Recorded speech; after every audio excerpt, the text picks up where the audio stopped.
This is in-depth study of the Christ, the propitiation, the begotten Son, the Lord, the Judge, the Ruler, the Standard, the Messiah, Yeshua HaMashiach, the One, the High the Priest, true Jesus Christ. He is the one.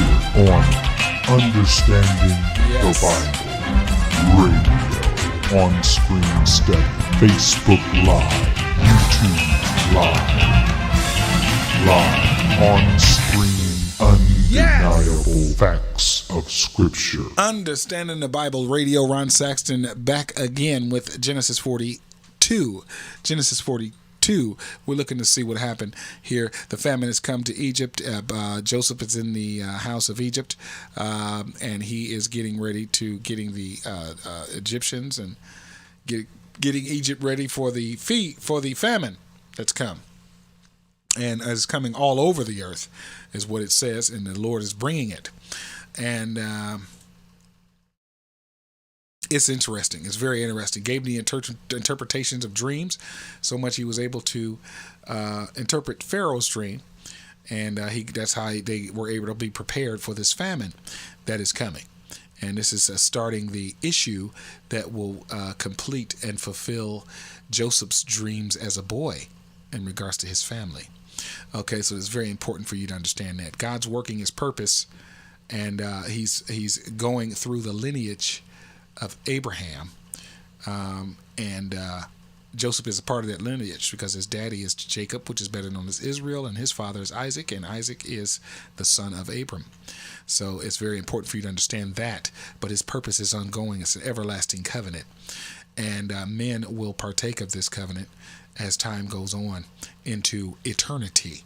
And you need to understand the everlasting covenant, okay, instead of the Mosaic covenant, because the Mosaic covenant is divorced in Jeremiah 3:8, which they will not tell you. No one will tell you that because they built their own ministries, built themselves up on the Mosaic covenant. But it's over and done. It's Jeremiah 3:8. You got to see it, and the everlasting covenant continues on with Christ shedding his blood, activating that covenant. Okay, so check it out. We got over 1,000 studies on the YouTube. I want to thank Susan Mead for her caring reaction to the study. Thank you so much. I appreciate it, Susan. And I also want to thank the Once Saved, Always Saved group.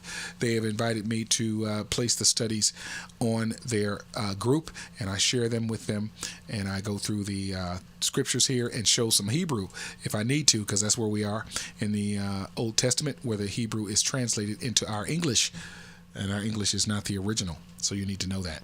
You need to understand that. So you need to go back. The lexicons were created just so you can be able to do this and understand what everything means. This is what ministers use when they are completing and doing their sermons.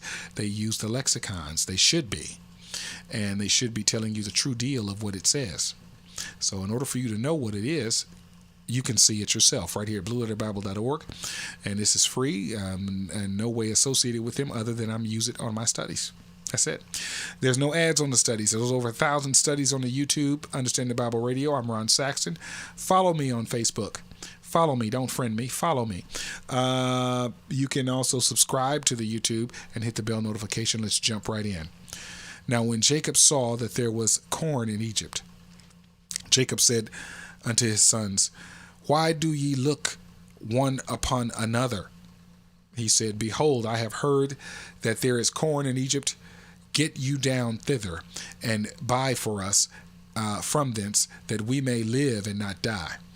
And Joseph's 10 brethren went down to buy corn in Egypt. But Benjamin, Joseph's brother, Jacob sent, not with his brethren. Okay? He didn't send Benjamin. For he said, Lest peradventure mischief befall him, because he thinks Joseph is dead also, based on the brothers' lies. Okay? And the son of Israel came to buy corn among those that came, for the famine was in the land of Canaan. And Joseph was the governor over the land, and he it was that sold to all the people of the land. And Joseph's brethren came and bowed down themselves before him. with their faces to the earth. That is the first fulfillment of his dream. That's the first dream he had, and that's the fulfillment of it right there at Genesis 42:6. And Joseph saw his brethren, and he knew them, but made himself strange unto them, and spake roughly unto them. And he said unto them, Whence come ye? And they said, From the land of Canaan to buy food. And Joseph knew his brethren, but they knew not him. And Joseph remembered the dreams which he dreamed of them, and said unto them, Ye are spies. To see the nakedness of the land ye are come. And they said unto him, Nay, my lord, but to buy food are thy servants come. And we are all one man's son. We are true men. Thy servants are no spies. And he said unto them, Nay, but to see the nakedness of the land ye are come. So he starts to banter with them a little bit there. And they said, Thy servants are 12 brethren, thy sons of one man in the land of Canaan. And behold, the youngest is this day our father, and is with our father, and one is not.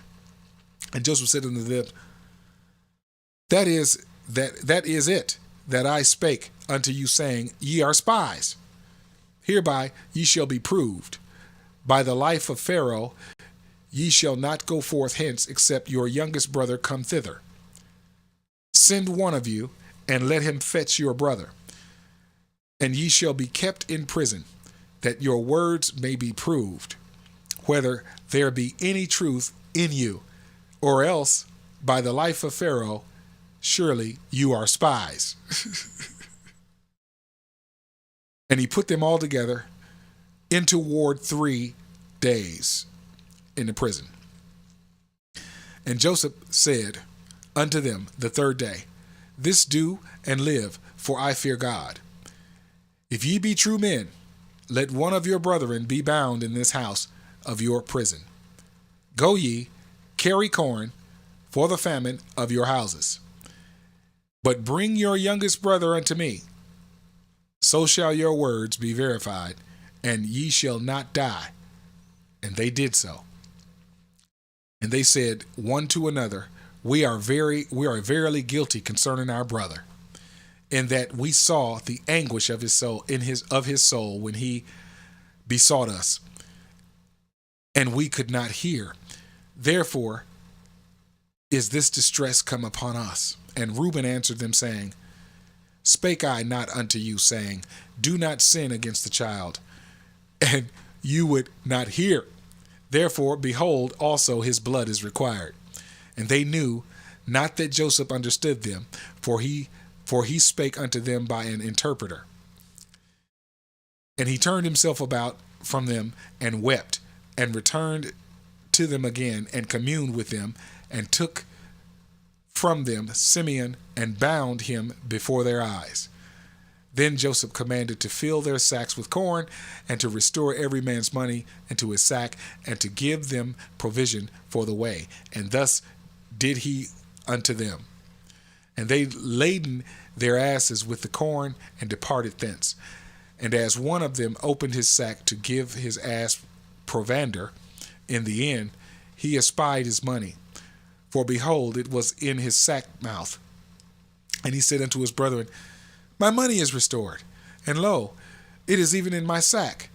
And their heart failed them, and they were afraid, saying one to another, What is this that God hath done unto us? He's going to get us killed. Oh my God.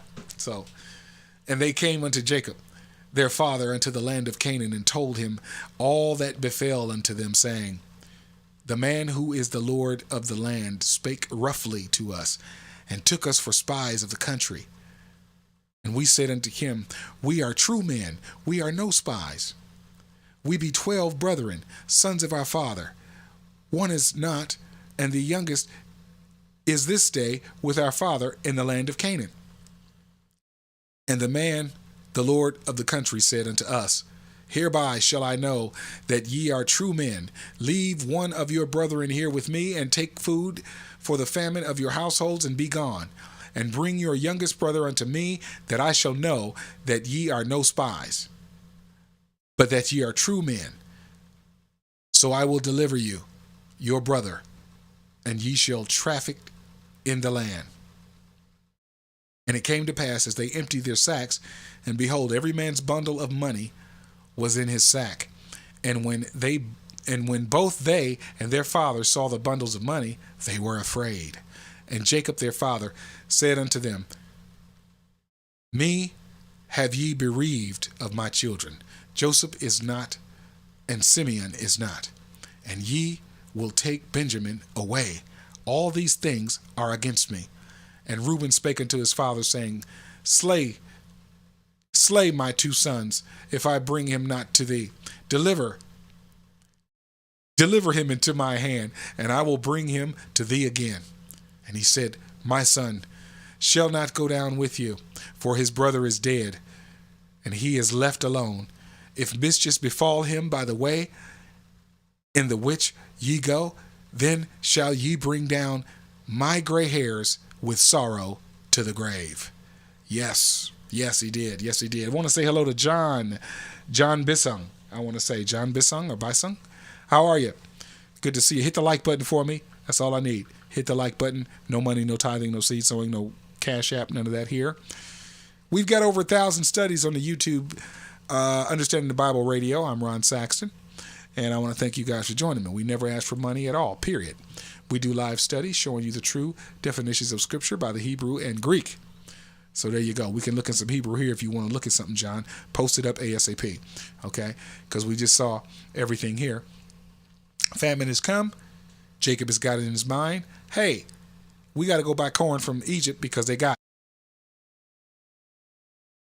So let's go buy it. Let's go get it. So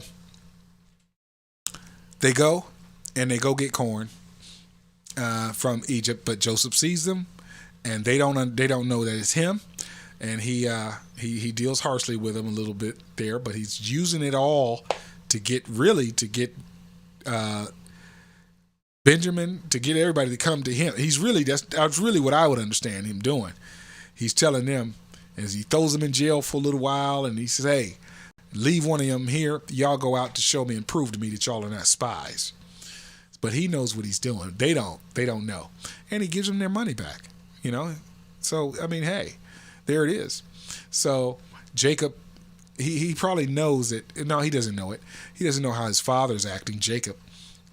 But Jacob is saying, hey, y'all ain't going to take my boy away from me and leave me here. And I done lost one boy by y'all anyway, by some mischief befalling him. So we're going to get into Genesis 43. And we're going to see what goes on there. It hasn't really had to pull anything out in the Hebrew at all.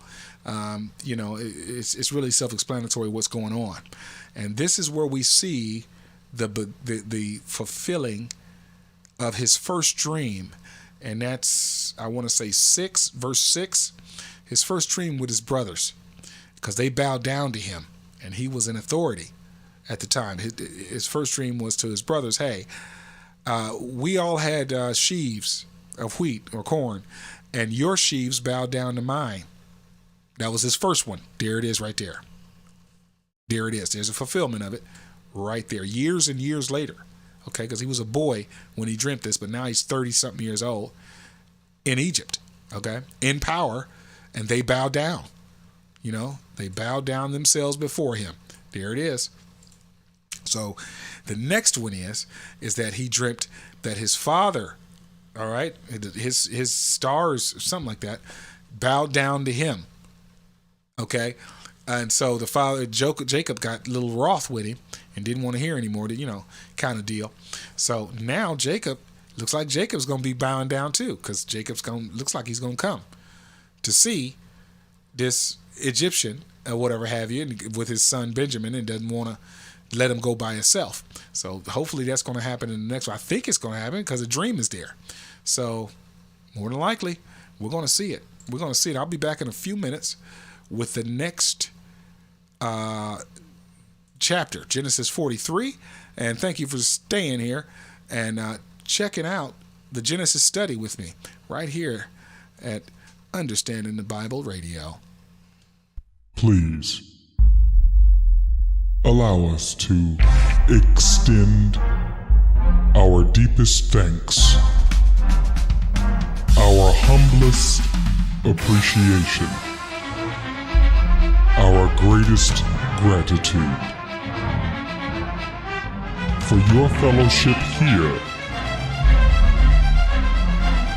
with us, sharing the letter of the gospel, the ancient definitions of Scripture. This is Understanding the Bible.